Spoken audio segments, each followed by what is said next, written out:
Some people walk in the rain, others just get wet. In Egypt, civilization relied on the Nile. In Mesopotamia, they had the Tigris and Euphrates. But in the highlands of Israel, there were no great rivers. Life hung by a thread, depended entirely on the timing of the former and latter rains. This unique geological anxiety didn't just shape their agriculture, it invented their theology and dependence on God.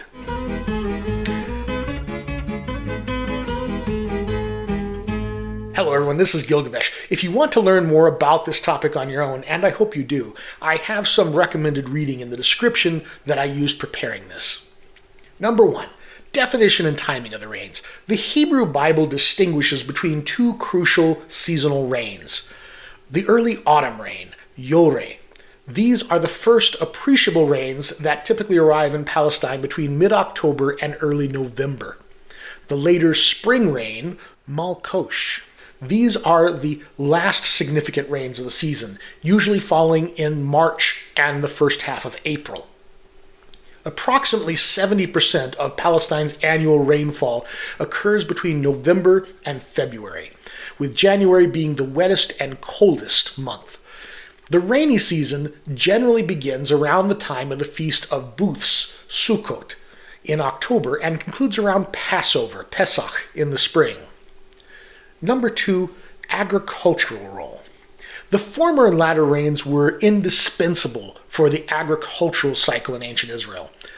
Early rains, Yôreh, these rains were vital for softening the hard-baked earth after the long, dry summer, preparing the soil for plowing and sowing. Without them, farmers could not effectively plant their winter crops, primarily cereals like wheat and barley. Later rains, Malqôš. These rains provided the final crucial moisture needed for the successful maturation of cereal grains, ensuring a good harvest. The success of crops was entirely dependent on these seasonal rains, as large-scale irrigation from rivers or lakes was not a feature of Israelite agriculture. Number 3, climatic challenges and adaptations. Palestine's Mediterranean climate is characterized by dry summers and wet winters, but rainfall is highly unpredictable in both its temporal distribution within a season and across successive seasons. This variability meant that droughts were common, posing a constant threat of famine. The timing of the rains was as critical as their quantity. A delay of even a week or two in either the early or latter rains could lead to disastrous crop failures. Furthermore, rain during the harvest season, while rare, could devastate crops like barley, which are particularly susceptible to moisture at that stage. Hot, dry desert winds, known as the Siroccos or Hamsin, would also destroy emerging buds if they arrived too soon after the spring rains. To cope with these precarious conditions, ancient Israelites developed strategies such as terracing mountain slopes to retain soil and exploit rainfall, and building lined water cisterns to preserve available water. Springs and wells were also crucial social and economic hubs. Number 4, profound theological significance. The dependence on rain imbued it with deep theological meaning, making it a primary indicator of divine favor or disfavor. Divine blessing and covenant faithfulness, the provision of rain in its season, was seen as the Lord's direct reward for Israel's obedience to the covenant. Deuteronomy 11:13-17 explicitly states that if Israel obeys God's commandments, he will provide the early and late rains, ensuring abundant grain, wine, and oil. Conversely, disobedience would lead to withheld rain and crop failure. The Lord as the sole provider. The prophets frequently emphasized that the Lord, not Baal or other fertility gods, was the true source of rain and fertility. This formed a central point in the polemic against Baalism, as seen in the contest between Elijah and the prophets of Baal on Mount Carmel in 1 Kings 18, where the Lord's fire, lightning, ultimately resulted in great rains.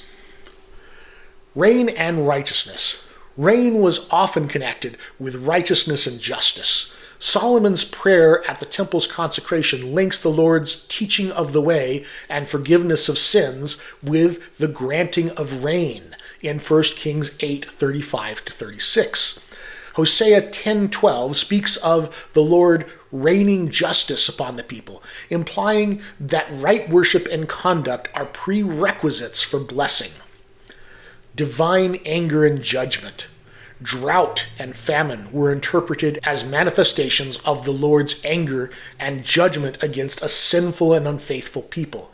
Jeremiah 3:3 explicitly states, "So the showers were withheld, and the latter rains did not come due to the people's whorings and wickedness."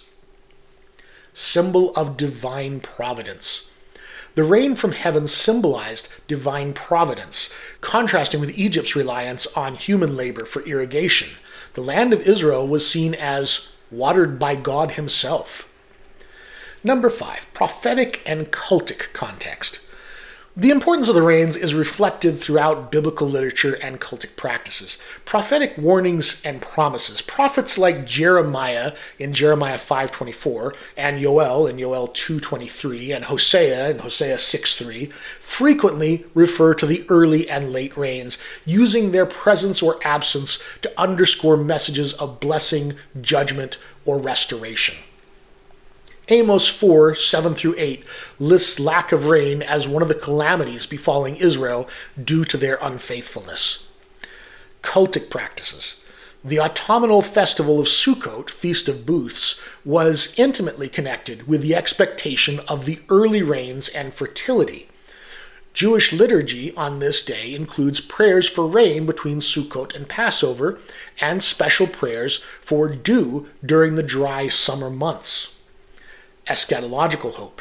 In eschatological visions, prophets like Zechariah envision a future age where Jerusalem will have perennial living waters flowing year-round, eliminating dependence on erratic seasonal rainfall and ensuring economic security, a reversal of the precarious reality of their time.